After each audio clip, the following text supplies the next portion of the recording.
Hi friends, this is Vincent. நம்ம சேனலுக்கு உங்களை அன்புடன் வரவேற்கிறேன். நம்ம சேனல் வந்து பார்த்தீங்கன்னா உங்களோட கெரியர் செட் பண்ணுறதுக்காக 10th நிறைய இம்பார்ட்டன்ட் கொஸ்டின்ஸ் நம்ம சேனல் அப்லோட் பண்ணிட்டு இருக்கோம். ரெகுலராக நம்ம சேனலை ஃபாலோ பண்ணிங்க அப்படின்னா போதுமானது. கண்டிப்பாக 11th 12th அதுக்கப்புறம் நீங்கள் 10th அப்புறம் பாலிடெக்னிக் படிக்கலாமா இல்லை டேரெக்டாக 11th 12th நீங்கள் பண்ணலாமா அப்படிங்கிற எல்லா ஐடியாவுமே உங்களுக்கு வரக்கூடிய நாட்கள் வீடியோஸ் வரும். அதுக்கு நீங்கள் பண்ண வேண்டிய ரொம்ப ரொம்ப முக்கியமான விஷயம் என்னன்னு பார்த்தீங்கன்னா நம்ம சேனலோட வாட்ஸ்அப் குரூப்பில் கண்டிப்பாக ஜாயின் பண்ணுங்கள். அதே மாதிரி நம்ம சேனலை சப்ஸ்கிரைப் பண்ணாமல் நிறையா 10th பசங்க பார்க்குறீங்க, சப்ஸ்கிரைப் பண்ணிடுங்க. நாம் போடக்கூடிய வீடியோஸ் வந்து உங்களுக்கு வரக்கூடிய நாட்களில் ரொம்ப ரொம்ப யூஸ்ஃபுல்லாக இருக்கும். ஓகே, இப்போ 10th சயின்ஸ் எக்ஸாமுக்குரிய அந்த உண்மைக்குரிய ஆன்சர்ஸ் வந்து பார்த்துடலாம். சரியா, இதில் ஏதாவது தவறுதலாக ஆன்சர்ஸ் இருந்துச்சு அப்படின்னா நீங்கள் கமெண்ட் பாக்ஸில் சொல்லலாம், ஒன்றும் பிரச்சனை கிடையாது.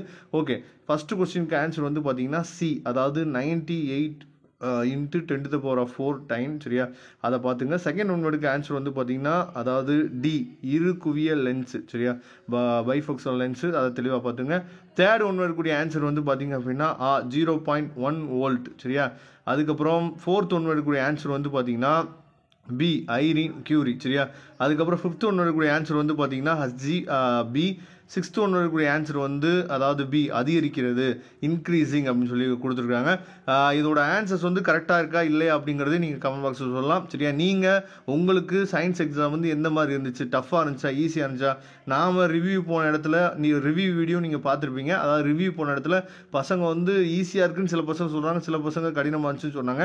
அதனால தான் கஷ்டமாக ஈஸியாக அப்படிங்கிறது ஒரு ஃபைனலைஸ் பண்ண முடியல. மேக்ஸ் எக்ஸாம் மாதிரி நம்மளால் ஒரு ஃபைனலைஸ் பண்ண முடியல. அதனால் நீங்கள் எப்படி எக்ஸாம் எழுதுனீங்க அப்படிங்கிறத தயவுசெய்து கமெண்ட் பாக்ஸ் சொல்லுங்க. செவன்த் ஒன்னுடைய ஆன்சர் வந்து பார்த்தீங்கன்னா சி. சரியா, 1 × 10⁻11 அதை பார்த்துங்க. அதுக்கப்புறம் எயித் ஒன்னுடைய ஆன்சர் வந்து பார்த்தீங்கன்னா பி, எத்தனால் எரிதல். சரியா, அதுக்கப்புறம் 9th ஒன்னுடைய ஆன்சர் வந்து பார்த்தீங்கன்னா டி, அதாவது அகத்தோல். 10th ஒன்னுடைய ஆன்சர் வந்து பார்த்தீங்கன்னா பி, மெட்டாசென்ட்ரிக். சரியா, இது தெளிவாக பார்த்துங்க. அதுக்கப்புறம் 11th ஒன்னுடைய ஆன்சர் வந்து பார்த்தீங்கன்னா May 31. சரியா, 12th ஒன்னுடைய ஆன்சர் வந்து பார்த்தீங்கன்னா டி, ஸ்க்ராட்ச். சரியா, இது தெளிவாக நீங்கள் பார்த்துங்க. மற்றபடி 2 மார்க்கோ இல்லை வந்து பார்த்தீங்க அப்படின்னா 5 மார்க்கோ அதே மாதிரி 7 மார்க் கொஸ்டின்ஸ் எல்லாமே ஈஸியாக இருந்துச்சுன்னு பசங்க வந்து நிறைய பேர் சொன்னாங்க. நீங்கள் எப்படி எக்ஸாம் எழுதுறீங்க அப்படிங்கிறத கமெண்ட் பாக்ஸில் சொல்லுங்கள். இதோட PDF லிங்க் டிஸ்கிரிப்ஷன் பாக்ஸில் இருக்குது. தேங்க்யூ. நம்ம நெக்ஸ்ட் வீடியோ பார்க்கலாம்.